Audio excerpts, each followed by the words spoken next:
for those of you who were here Thursday, you know this is sort of our first year of this conference that we don't have Jay Browne here in physical attendance. As you know, he passed away in January of this year.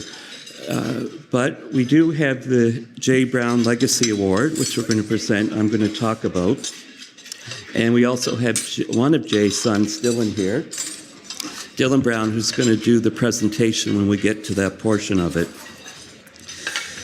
So being slightly older, and I think some of us in the room who are older and have been around for a while have been sort of, after yesterday's presentation, sort of thinking about the history of HIV, our involvement in it, and I think that's a very subjective, everybody has their own perspective on that. I've sort of come to the conclusion that history both means everything and at the same time it means nothing. So I'm a bit torn, as you can tell, but I think today, thinking about Jay, he's part of history that means everything.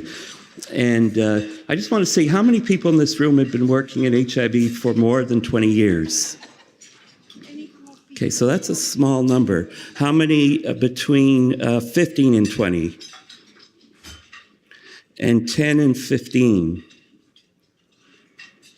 Okay, not many. And then how many below 5 years?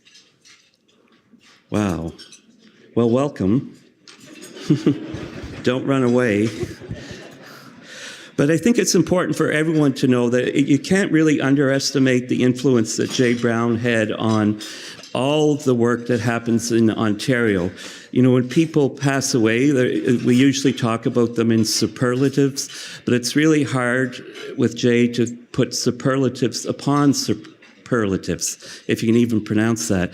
But he had an influence on everything. Actually, it was Jay's idea to have the first research conference back in the early 90s. There was about 40 to 50 people in a room at Queen's Park. And it did start with researchers, community representation, and people living with HIV. And the conference, as you can see, has grown over, well, 20 years. So Jay had a big part of that. Jay had a big part in every ASO in this province, every clinic, the Ontario Clinic Network. As there's a lot of long-timers working in the clinics, which is really interesting.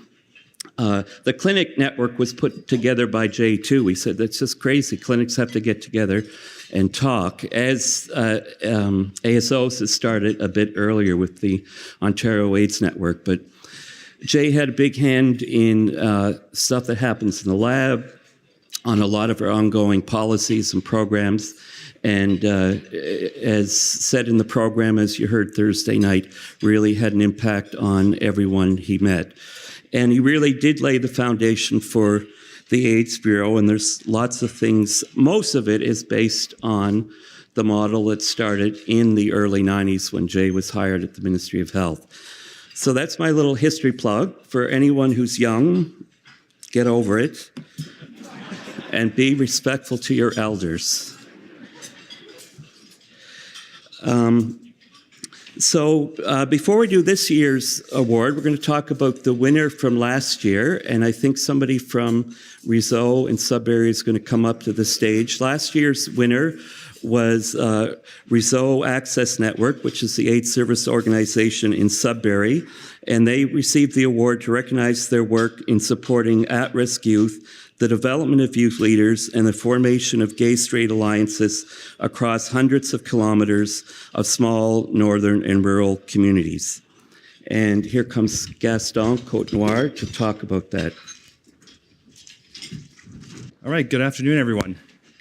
I'm Gaston Côte-Noire. I'm the Sexual Health Coordinator for Réseau Access Network in Sudbury. Sudbury is a small, large city surrounded by very, very small communities around us. Last year, we were honored by the OHTN with the Jay Browne Legacy Award. As a small AIDS service organization in Northern Ontario, this recognition is quite significant and humbling. I'm proud to be asked to share with you what Réseau Access Network has accomplished with this award. Dans les prochaines 5 minutes, j'aimerais vous démontrer ce que notre agence a accompli cette dernière année. And yes, I have a slideshow. So, Knowing that we were honored for our work with local gay, straight alliances, our commitment to LGBT youth, and our relationships with other community organizations, we brainstormed with coworkers, youth, and community partners and initiated 3 projects. We came up with the Classroom Closet, a guide to building and sustaining relationships in rural and northern Ontario, a guide to building and sustaining gay-straight alliances. In 2009, Réseau Access Network created a one-day annual conference with the support of the Public Health Agency of Canada. This important conference gathers teachers, students, let's see what else here, students, social workers, school board members, police services, post-secondary students, and academics to discuss the importance of creating safe and positive space in the school environment. We began with 2 speakers, 65 participants, and 1 room. Today, we welcome over 175 participants from across the province with over 12 speakers in one day. This funding opportunity will assist us to expand and enhance this year's conference. We are proud to announce that we will be offering 15 full scholarships to those living outside the catchment area. Les personnes sélectionnées pourront retourner chez eux avec des nouvelles informations et outils pour initier des changements. This money also allows us to continue the traditions of a conference free of charge to all participants. New this year will be at a dinner evening with an address and a performance from the creator of the site. It's pronounced metrosexual, Sam Killerman. A second project we initiated was a guide to building and sustaining community relationships in rural Ontario. It's been identified many times over that the needs of small and rural communities differ from those larger urban centers. This manual will navigate the reader on how to build and sustain relationships with, There we go. This manual will navigate the reader on how to build and sustain relationships with community agencies, schools, and service organizations. The guide discusses the importance of research before approaching such organizations, understanding their values and ensure their work and goals mirror their needs.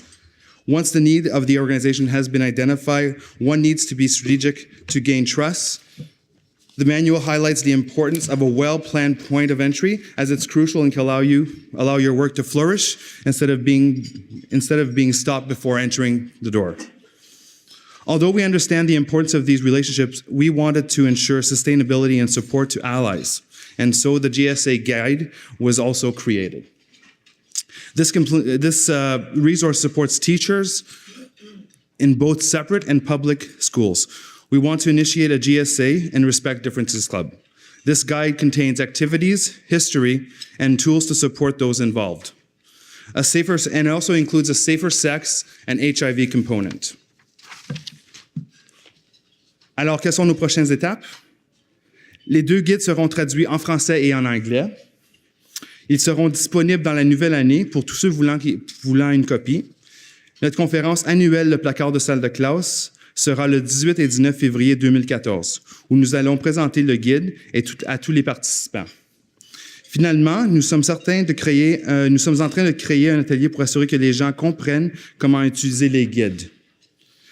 La conférence comme telle, la première session aura lieu lors de la première conférence annuelle, printemps prochain. And I think that's all we did, which is a lot, so we're very happy.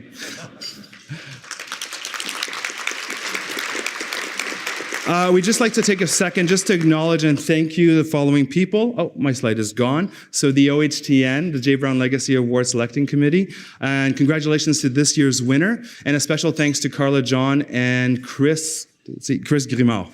Thank you so much.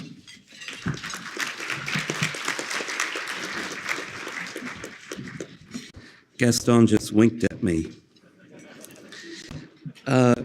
So this year, the committee that did the decision-making were sort of the opposite of the Academy Awards. The winner knows before they get here. But there are a number of other programs that were considered, and we just wanted to acknowledge them. So at the Toronto PWA Foundation, the Speakers Bureau program, their Aspirations programming, and other programs that go on there.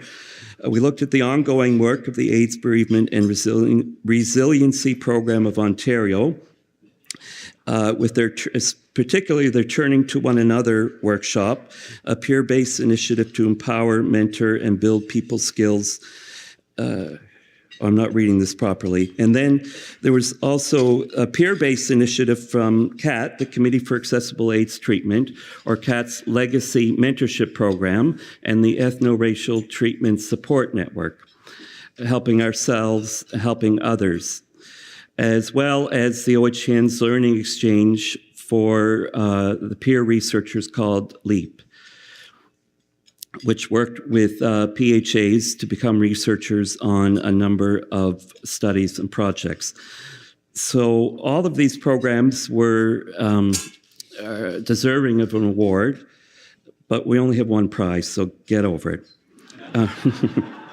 No, but they are all really deserving programs.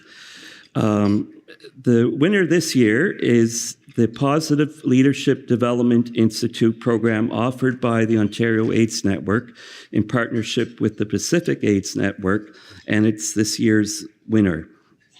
Since its inception in 2006, the Leadership Institute has a long history of supporting the development of leadership skills and the capacity of people living with HIV to participate meaningfully in their communities through their formal 3-level training. Level 1 is who am I as a leader? Level 2 is board, ORED, get on board, and level 3 is about communications. They've had over 350 graduates in level 1, and 100 graduates have completed all 3 levels. And they continue to sort of support PHAs becoming involved in the AIDS sector and, in a few cases, employment within and outside the HIV sector. And I think one of the graduates is on the board of the OHTN as well. So I'd like to present Dylan, who's going to actually present the award. Jay had pictures of his family in his office for 8 years, and I still think of Dylan as a 6-year-old who was dressed up as a nun for Halloween. But it's my honor to present the J. Browne Award on behalf of my father and family, but most importantly, the many heroes who have championed this cause, including yourselves, but especially those who could not be with us today. As Frank mentioned, this is a special year, as it's the first year the award is not being presented with my dad in physical presence. He died on January 13th on a late Sunday evening with grace and dignity.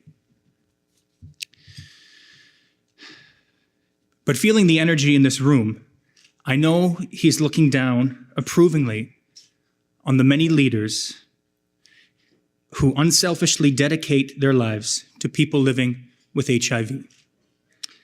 This most noble of endeavors is truly in good hands. So thank you.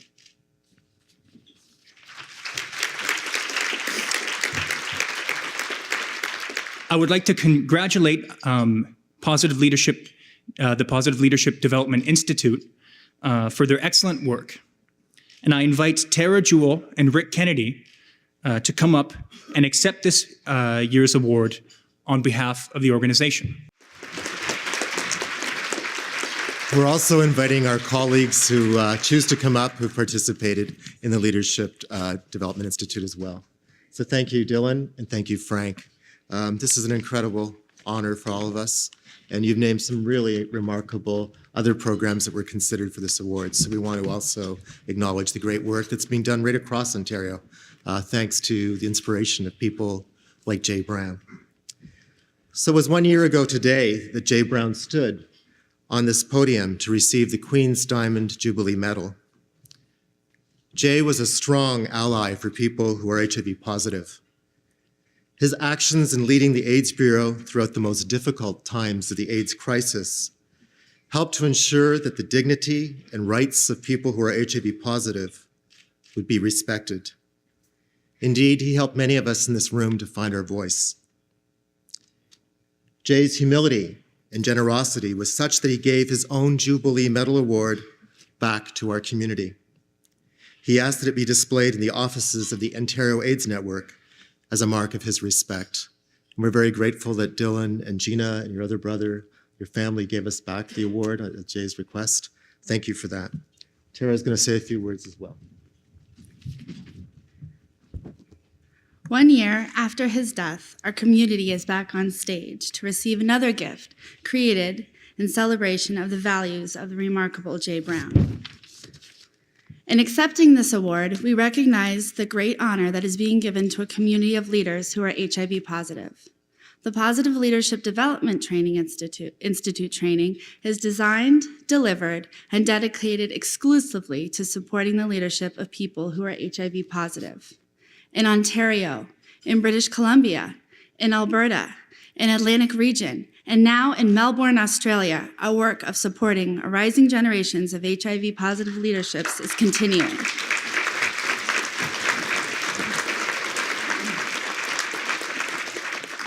So we want to acknowledge that this work is deals with stigma. And since I'm an executive director that's involved with fundraising, I finally realized what stigma stands for. It stands for sexually transmitted infections, give money to AIDS. So I want to acknowledge a few people who have given their support to us over the years. I'm particularly grateful to the Ontario HIV Treatment Network for giving us this award. Our thanks to our funders, the Public Health Agency of Canada, and to Len Lopez for his support, Federated Health Charities, the MAC AIDS Fund, the Ontario Public Service Employees Union, and most of all, thanks to everyone on stage, those who are with us today, those who can't be here in person. I want to thank all of you, and thank all of you for making us a strong and proud AIDS movement.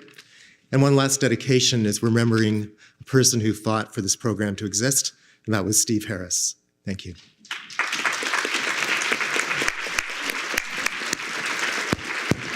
Thank you, Tara and Rick. So it's a true honor to help advance the work of this impressive program. So please join me in one final round of applause, congratulating the 2013 Jay Browne Award, Positive Leadership Development Institute Program.